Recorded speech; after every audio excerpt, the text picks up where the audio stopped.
നമുക്കറിയാവുന്ന പരിവേഷണം നടത്താൻ പറ്റുന്ന യൂണിവേഴ്സ് എന്ന് പറയുന്നത് ഏകദേശം 90 ബില്യൺ ലൈറ്റ് ഇയേഴ്സ് മാത്രമാണ് ഉള്ളത്. പക്ഷെ അതിൽ തന്നെ ഏകദേശം 100 ബില്യൺ ഗാലക്സികളുണ്ട്. ഓരോ ഗാലക്സിയിലും 100 മുതൽ 1000 ബില്യൺ വരെ നക്ഷത്ര സമൂഹമുണ്ട്, അല്ലെങ്കിൽ നക്ഷത്ര കൂട്ടങ്ങളുണ്ട്. ഈ ഓരോ നക്ഷത്ര കൂട്ടങ്ങളിലും നമ്മുടെ ഇവിടുത്തെ പോലെ തന്നെ ഒരു സോളാർ സിസ്റ്റം ഉണ്ട്. അതായത് ഒരുപാട് ഗ്രഹങ്ങളുടെ സാന്നിധ്യം അവിടെ കണക്കാക്കപ്പെട്ടിട്ടുണ്ട്. അപ്പൊ ജസ്റ്റ് ആലോചിച്ച് നോക്കിയേ, ഇത്രയും ഗാലക്സികളും ഇത്തരം നക്ഷത്ര സമൂഹങ്ങളൊക്കെ വരുമ്പോഴത്തേക്ക് അവിടെ ഏതെങ്കിലും ഒരു പ്ലാനറ്റിൽ ജീവന്റെ സാധ്യത കാണുന്ന ഒരു പ്ലാനറ്റ് എങ്കിലും കാണത്തില്ല.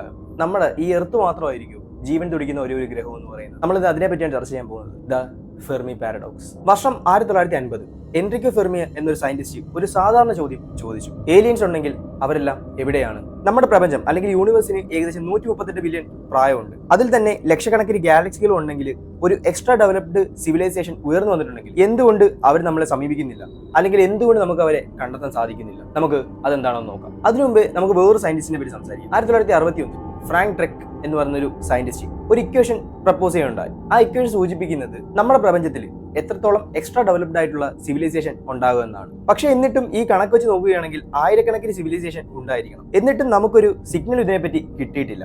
അതെന്തുകൊണ്ട്?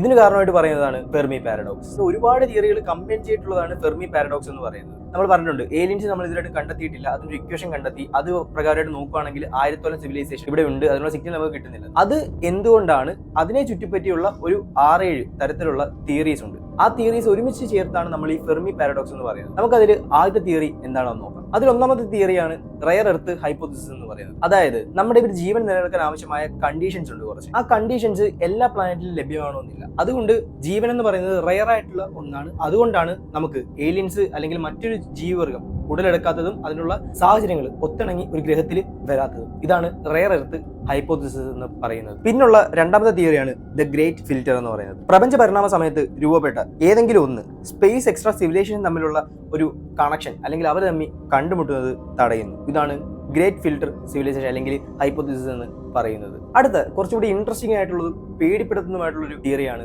സൂ ഹൈപ്പോത്തിസിസ് എന്ന് പറയുന്നത്. ഈ സൂ ഹൈപ്പോത്തിസിസ് തിയറി വെച്ച് എക്സ്പ്ലെയിൻ ചെയ്യുന്നത് വെച്ച് കഴിഞ്ഞാൽ, നമ്മൾ ഈ സൂവിലൊക്കെ കുറെ ആനിമൽസിനെ ഇട്ടിട്ട് അതിനെ നിരീക്ഷിക്കുന്നില്ലായിരുന്നു, അല്ലെങ്കിൽ എക്സ്പെരിമെന്റ് ചെയ്യുന്നില്ലായിരുന്നു. അത് കണക്ക് ഏലിയൻസ് നമ്മളെ ഒരു കൂട്ടിലടച്ച് ഈ എർത്ത് എന്ന് പറയുന്ന ഒരു കൂട്ടില് നമ്മളെ ഇട്ട് അവർ നമ്മളെ നിരീക്ഷിക്കുകയാണെങ്കിലും അതാണ് സൂ ഹൈപ്പോത്തിസിസ് എന്ന് പറയുന്നത്. നമുക്ക് കുറച്ചും കൂടെ ചിന്തിച്ചു കഴിഞ്ഞാൽ മനസ്സിലാവുന്ന ഒരു തിയറിയാണ് ടെക്നോളജിക്കൽ ഗ്യാപ്പ് എന്ന് പറയുന്നത്. അല്ലെങ്കിൽ ആ ഒരു രീതിയിലുള്ള ഒരു തിയറിയാണ്. എക്സ്ട്രാ സിവിലൈസേഷൻസിന്റെ ടെക്നോളജി നമ്മളെക്കാട്ടി കോടിക്കണക്കിന് മടങ്ങ് ഡെവലപ്ഡ് ആയിരിക്കും. അതുകൊണ്ട് തന്നെ അവരയക്കുന്ന സിഗ്നൽസ് നമുക്ക് ഡീകോഡ് ചെയ്യാനും പറ്റുന്നില്ല, അത് സ്വീകരിക്കാനുള്ള ഒരു യന്ത്രം നമ്മൾ കണ്ടെത്തിയിട്ടുമില്ല. ചിലപ്പോൾ അതുകൊണ്ടൊക്കെ ആയിരിക്കും നമുക്ക് അവരായിട്ടൊരു കമ്മ്യൂണിക്കേഷൻ സാധിക്കാത്തത്. ഇത് ടെക്നോളജിക്കൽ ഗ്യാപ്പ് എന്ന് പറയുന്ന രീതിയിലുള്ളൊരു തിയറിയാണ്. അടുത്ത ഒന്നാണ് സെൽഫ് ഡിസ്ട്രാക്ഷൻ എന്ന് പറയുന്നത്. അഡ്വാൻസ് സിവിലൈസേഷൻസ് മുമ്പ് ഉണ്ടായിരുന്നിരിക്കാം, എന്നാൽ അവിടെ യുദ്ധങ്ങളോ റിസോഴ്സ് ഡിപ്ലീഷനോ ഒക്കെ സംഭവിച്ച് നശിച്ചു പോയതാണെങ്കിലോ ചിലപ്പോൾ അതുകൊണ്ടൊക്കെ ആയിരിക്കും ഇപ്പോഴും നമുക്ക് അവരെ കണ്ടെത്താൻ സാധിക്കാത്തത് ഈ യൂണിവേഴ്സിൽ നമ്മൾ മാത്രം ഒരു ജീവിവർഗമായിട്ട് നിലനിൽക്കുന്നത്. അടുത്തൊരു തിയറിയാണ് സിമുലേഷൻ ഹൈപ്പോത്തിസിസ്. അപ്പം ഈ വീഡിയോ കാണുന്ന ചില ആളുകളെങ്കിലും മെട്രിക്സ് എന്ന് പറഞ്ഞ സിനിമ കണ്ടിട്ടുണ്ടായിരിക്കും. അതായത് നമ്മളൊരു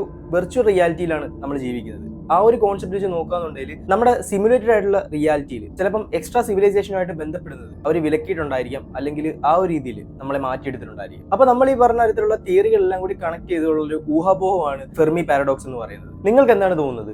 ഏലിയൻസ് ഉണ്ടായിരിക്കുമോ, അല്ലെങ്കിൽ നമ്മളെക്കാൾ ഡെവലപ്ഡ് ആയിട്ടുള്ള ഒരു എക്സ്ട്രാ ഡെവലപ്ഡ് സിവിലൈസേഷൻ ഉടുത്തിരിഞ്ഞിരിക്കുമോ? അപ്പോൾ നമ്മുടെ വീഡിയോ ഇഷ്ടമായിട്ടെങ്കിൽ ലൈക്ക് ചെയ്യുക, നിങ്ങളുടെ അഭിപ്രായ നിർദ്ദേശങ്ങളെ കമന്റ് ആയിട്ട് രേഖപ്പെടുത്തുക. ഇതുപോലുള്ള കൂടുതൽ കണ്ടന്റുകൾക്കായിട്ട് നമ്മുടെ ചാനൽ സബ്സ്ക്രൈബ് ചെയ്യുക. അപ്പോൾ അടുത്ത വീഡിയോ വരുന്നവരെ ബൈ.